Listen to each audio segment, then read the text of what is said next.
Andrew Bobcats, WAB. Just how difficult is it for you guys down the stretch when there's constant stops to just continue fighting and dealing with all the stuff that was going on down the stretch? I mean, it's not even difficult, man. It comes down to me.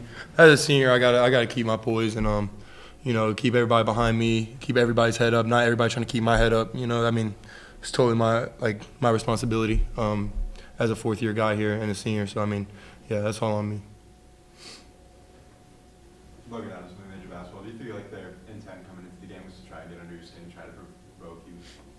I mean, no, I feel like that's just how, the type of team that they are. They know they're not the most skilled players. They have to try to get under your head, do all the little dirty things to win ball games. I mean, sometimes their way works, sometimes it doesn't. Charlie put out from the post, Pat, for you, 19 in the second half. Was that sort of a conscious effort to sort of attack more on the offensive side of the ball coming out of halftime?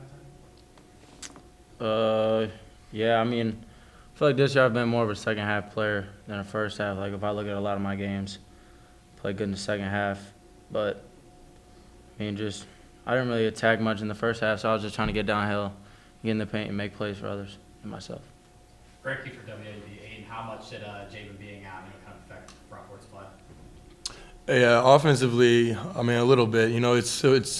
It's a good thing that when we have Jay, we can just throw him the ball and he's just going to go left, and go get a bucket. That's always a good thing to have. But, I mean, defensively, I feel like we weren't really a step behind. I feel like we played pretty good defense. Jalen Bradley's known for his defense. Aiden Evans had a big block, big size. So, it's like not having Javen, it does suck offensively, but I feel like it didn't do too much. And with the lack of bench minutes, recently, how important was it for guys like Aiden to get in there? And Dior getting back in there, just how big was that to see some of those guys see some going? Yeah, it's huge for their confidence. For our team to be good, they're gonna have to be confident in what they do, and what they can do.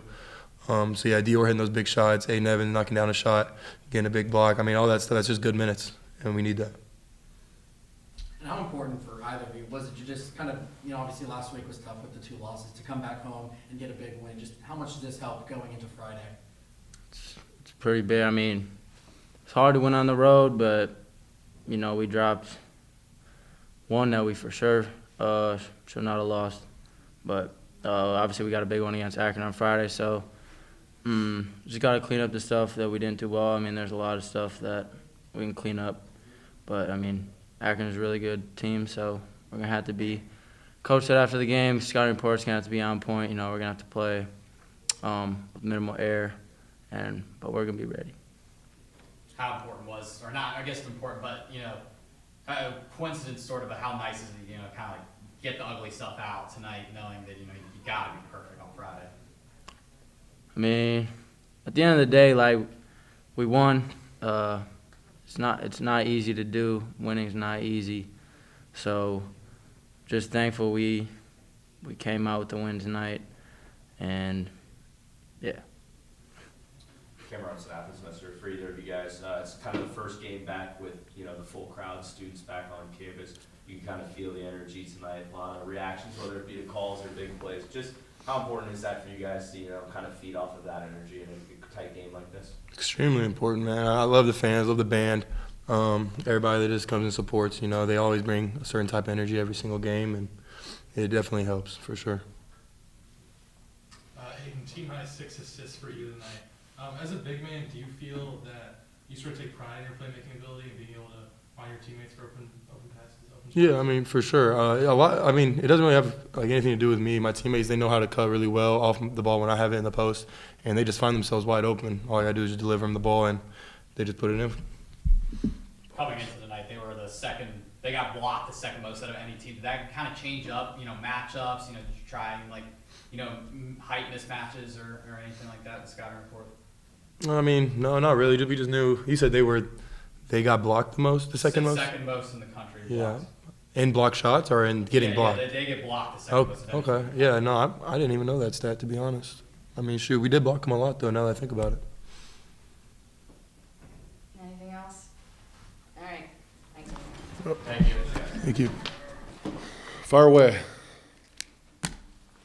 Andrew Bobcats, WAB, coach, last 10 minutes of the game, just what did you make of everything that happened down the stretch? Yeah, a lot going on, right? I thought it was very choppy, which that's kind of how they do things and what they, how they play. They make you make decisions, try to speed you up. They've been in, they were down 20 to Central Michigan with 15, 16 to go and won the game. So I wasn't happy with our poise, the last, few minutes. I think we had an 11-point lead with 3 minutes to go. You got to close those games out the right way. And, thankfully we did enough to hold on, get the win. And then you talked to Coach Bruno on that handshake line for a little bit longer than maybe normal. Just what do you guys talk about in that moment? Yeah, I mean, I got a lot of respect for him. He's probably lost as many, if not more than most, to the portal and high level kids. And he does a phenomenal job. The kids always play hard. And, I was just telling him that, number one. And then we talked about, the incident that happened from his viewpoint. When a game gets tricky like this, how do you feel like your senior leaders responded to just keep the team level and keep the team ahead? Yeah, that's the biggest thing, right? And we always say poise under pressure, and we didn't do a very good job of handling that. A veteran team, you got to be able to close games out the right way, and we missed some rotations, fouled, missed some free throws, let them cut it to 3, with a chance to tie it at the buzzer, and we got to be better. Jonathan from the Post. J.J. Kelly with 9 boards today. With Jaden being out, just how big is it to have, especially a freshman? Yeah, that was really big. I thought he played a great floor game on both ends. Gave us some great movement offensively without the basketball like he's done all year. And, those 9 rebounds were big. Got a couple offensive boards in there as well. But, he's as athletic as anybody on the floor. So, those 9 boards without Javen was big. Cam Robertson, the Athletes Messer, kind of jumping off of that. Dior, really big minutes late there in the second half, 11 points. It's 3 threes, the 2 free throws at the end. You go small there at the end. Just how important was it to be able to have him, kind of play big and for those moments? Yeah, that was huge. I mean, he gave us a huge lift there in the second half. And I thought his minutes in the first half were good. He only played, I think, 1 or 2. But he positively impacted the game and, hit some, big shots, hit those 2 big free throws. And, that's what we needed. We needed a spark off the bench, and he provided it. Greg, for WAB, kind of going off the theme of, guys stepping up off the bench. The last, month or so, the bench minutes have gone down significantly. Just what's kind of been the reasoning behind that? Do you feel like tonight's, kind of a step in the right direction, kind of get some of those guys back in rotation? Yeah, I think a lot of it's feel, a lot of it's flow, how the game's going. If we're down and we're getting back into it, riding the momentum. And, like I said, with Javen being out, I thought Aiden Evans for not playing came in, hit a big 3 in the corner. Did some good things, had a block. And, it's hard to do. But, I always tell these guys your opportunity's going to be there at some point. You got to take advantage of it, and those guys did. JJ took the first 6 shots, I think, tonight. Was that part of the plan, or did that just kind of happen naturally? No, kind of naturally. I think if you look at the flow of the game, with them trapping the post, doing certain things, how they were guarding us. I mean, like I said, he's very good moving without the basketball. Our goal was 50-plus paint touches today. I'm not sure if we got necessarily there until I watched the film. But, he got some corner kick threes, off of that penetration. So just kind of how they were guarding us and what we took advantage of. Kind of jumping off the bench minutes, a large part of that, I'm sure, is the absence of Elijah Elliott. Do you have an update on his status and when he can be expected to return? Yeah, he's started to do some things on the court right now, and which is good. He didn't do any of that last week. So day to day with him. Coach, on the Post, you mentioned how they were guarding you throughout the game, especially in the first half. They really were taking Pat away. In the second half, he explodes for 19. Just was there any game plan coming out of the locker room to get him the ball, let him do his thing? Well, Johnny Cobb is like a one-man press. He is elite on ball. He's pesky. I think he's averaging 3 to 4 steals a game in league. And, our goal was coming in 10 turnovers or less. We had 8 at halftime. And I thought some of those were careless. But the way they pressure you, the way they trap you, they try to speed you up to make you make those decisions. And a big part of that's him. And, most people are going to game plan for Jackson. I thought he got to a spot, a lot better second half than he did in the first half. And, it was really, really good. With the injury thing, Javen being out tonight, was more of that, kind of precautionary knowing what's on Friday, did it happen at Ball State? Yeah, not precautionary. Yeah, he, he'll be seen more in depth tomorrow. and not sure if he'll be able to go or not. You know, last week didn't go kind of to plan where you guys, going on the road for 2 games. You returned now.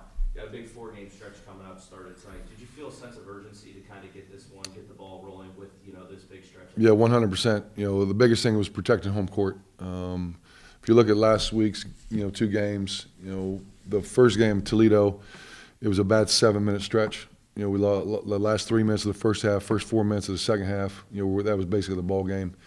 And then we cut it to like 10, 12, 13 points and could never get over the hump.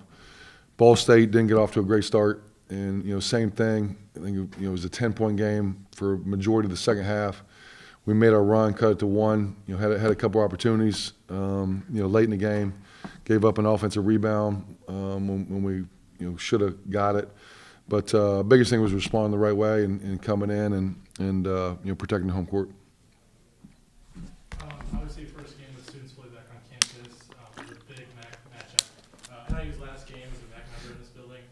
What did you just sort of make of the environment tonight? What were you thinking about? Yeah, students coming back make a big difference. The band being there, dance and cheer. This is one of the best environments, if not the best in the league. And I know it was cold, so I appreciate everybody coming out. Friday's a big game, national TV game, so hopefully we can get another great crowd and pack that student section. I asked Aiden about the city. You didn't even know the stat that NIU gets blocked a lot, second most in the country. You guys succeeded well at that. Did that impact matchups at all? Did you guys try and go for any height mismatches or anything like that? No. I think, the biggest thing, if you look at the last week, 2 guys had 49 of their 101. Ball State, 2 guys had, 40, whatever, their 80. And, coming in tonight, Valentine and Ducommun, those were 2 key guys for us, coming in. And I thought we did a pretty good job on Valentine. Ducommun had a really good second half against us. So our kind of keys coming in, we're focusing on those 2. And, Cobb puts so much pressure on the defense by getting into the paint, and those other guys feed off of him. So he's just a water bug. He's a tough matchup. So we wanted to try to stay home as much as we could, but he puts so much pressure on you. Real quick about Akron, just, with how good the top of the league is this year, Akron's only got the 1 slip up against a ranked team at this point.